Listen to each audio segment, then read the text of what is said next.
So I want to demonstrate that this parser generator can generate parsers that can generate complete parsers that can parse a language completely according to its specification. So if we look at the JSON language, for example, this is the complete specification for JSON. If you can look at this specification and write a parser strictly according to this specification, you will have a perfect complying JSON parser. Now, we do have an example of that. This example comes with the app. If you purchase a license, and please do support us, this sample comes with the app, and it's a complete, fully compliant JSON parser. And it's only 32 lines of codes. Fully compliant JSON parser. 32 lines of code. Let me increase the size for you here. So in the token phase, we define 1, 2, 3, 4, 5, 6 actions. Okay? So we defined an action for the space, an action for the string, that's just checking for the double quotes, and then 0 or more characters, followed by the double quotes. As you can see, I had 0 plus here. I could have put the star there. The star works fine just as well. And characters are basically an escape character with anything, any character, or anything that is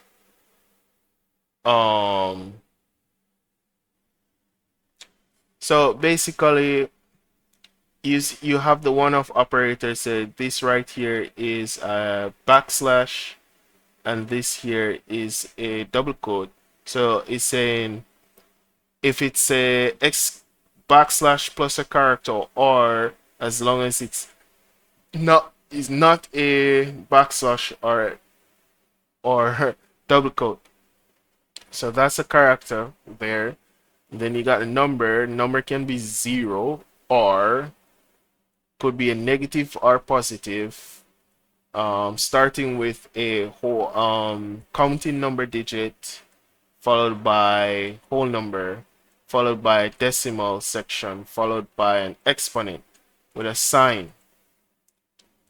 So in the syntax phase, so then the tokens that we use these string literal tokens here, plus our action tokens and space, and we're discarding space. So once we reach the syntax phase, we're not considering, we throw out space, so we don't have to worry about space here. So when we're defining these actions, we don't need to consider space, we discard of it. So in the syntax phase, we have the value. We define value, and value can be any one of these things. You might be asking, what does this first does? So the first is an instruction which tells the parser that the first one of these options that happens to be true, we pick that one, versus the parser going through each option and picking the one that's the best. So what's the difference? Sometimes you need to go through each options and pick the one that's best, while other times you only just need to pick the first one. You as a parser designer should figure out when you need to go through each one versus when you only need to pick the best. Sorry, when you only need to pick the first one. Then you got object and checks for the curly brace. then checks for the member list, and then the closing curly brace. And if you think about it, member list calls member, member calls value, but value calls object. So as you can see, there is a recursion going on. So our parser generator supports recursion straight out of the box. Right. Um, the entry point, we use value because basically all of these right here can be used to make a valid JSON file. So entry point is the value, and then these are what we're saving in our abstract syntax tree. So I can generate a parser with this. So I'm going to call this parser JSON. So I'm going to generate my parser. Let me clear this screen. So here it is. So it was generated. It's called JSON. And I can compile it.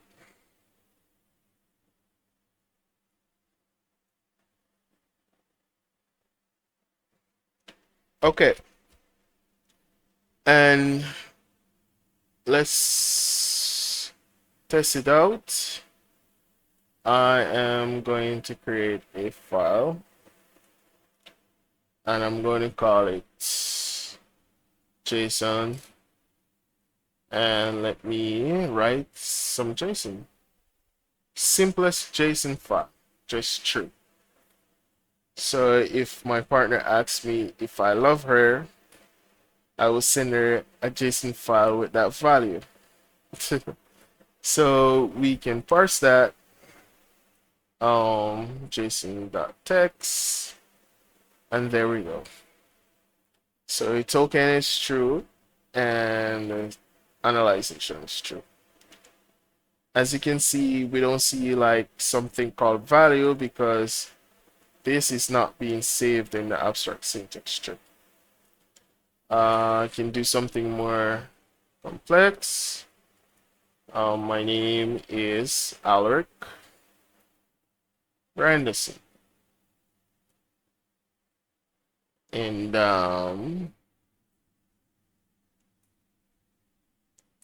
I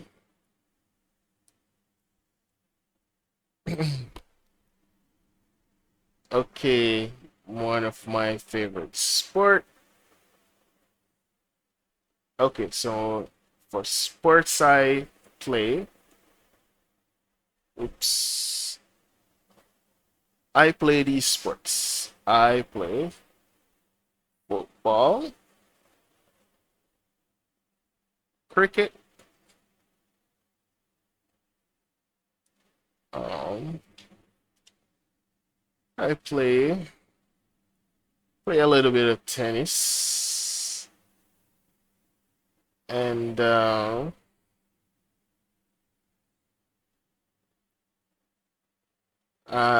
yeah, tennis. We can leave it at that. I do enjoy a little bit of let's see, activities. What do I like to do for fun? Let's see here. Obviously, I like programming. I do enjoy horseback riding.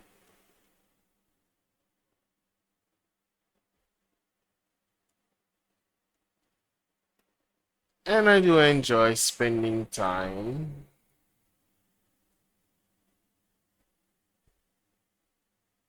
with my partner. Okay, so let's parse that. So who wants to know this information about me? So as you can see, we parse an object, and that object has 3 members. Each member has 2 strings. The first string is the key, and the second string is the value. So name, value, alert renaissance, sports. As you can see, the second item can also be an array because it's on value. So if we look at the parser for the member, we're expecting definitely a string for the first one. Second one can be a value. Value can be any of these. Right. Sort of in this case, the value is an array, and then with the array is a list of strings: football, cricket, tennis. Next one is an array as well.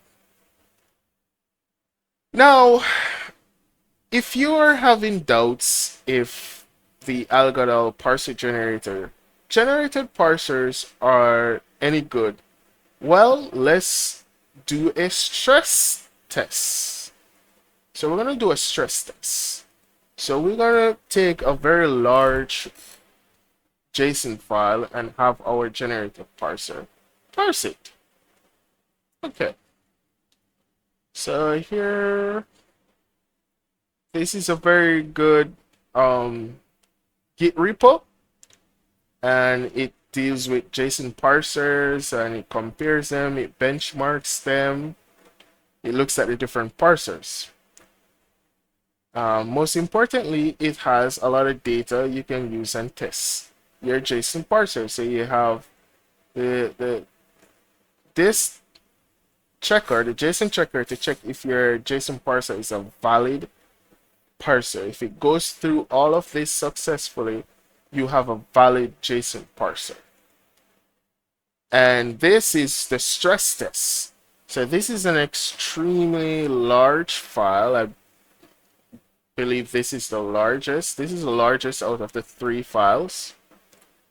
And if your JSON parser can't parse this file, you don't really have much of a good JSON parser.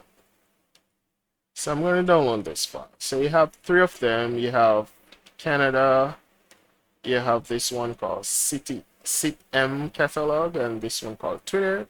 This is the largest of 2. This was 2.15. This one is the largest of 2. 2.15 megabytes. This is 1.65 megabytes. And this one is under 1 megabyte. So we are going to do a stress test. So we downloaded that file. There it is, Canada.json. And so we're going to try to parse it. Canada.json. And look at she goes. Parsing the 2.15 megabyte file. So the thing is, the parser has gone really fast and it's already parsed the file. What you're seeing here is the slowness of printing to the Windows shell. So the parser, once you see the printing going on, the parser already parsed the file and returned the abstract syntax tree. So what it's printing right now is the abstract syntax tree, because you can see it's gone over to the right because it's a child of a parent that was over to the left. So the parse was done long ago. It's just the printing on the PowerShell, the printing is extremely slow. So if I had disabled printing, I can show that the parse actually goes fast. So because when I tested this on Linux, it went, the printing completed really fast. So it's just the printing on Windows with the Windows PowerShell is slow. And there you go. So it took 1,333 milliseconds. So basically 1.3 seconds to parse. The timer counts the parse. It doesn't take into account the printing, right? So that's how long it took to parse. I can disable the printing to the screen by using the flag. Say, hey, no printing. I can generate again and recompile. Oh, oh, that field is unused. Okay, whatever. And go. And there we go. It's done. The parse done. Right. So that's it. So thank you so much. As you can see, it prints so many things, the terminal can't hold it all.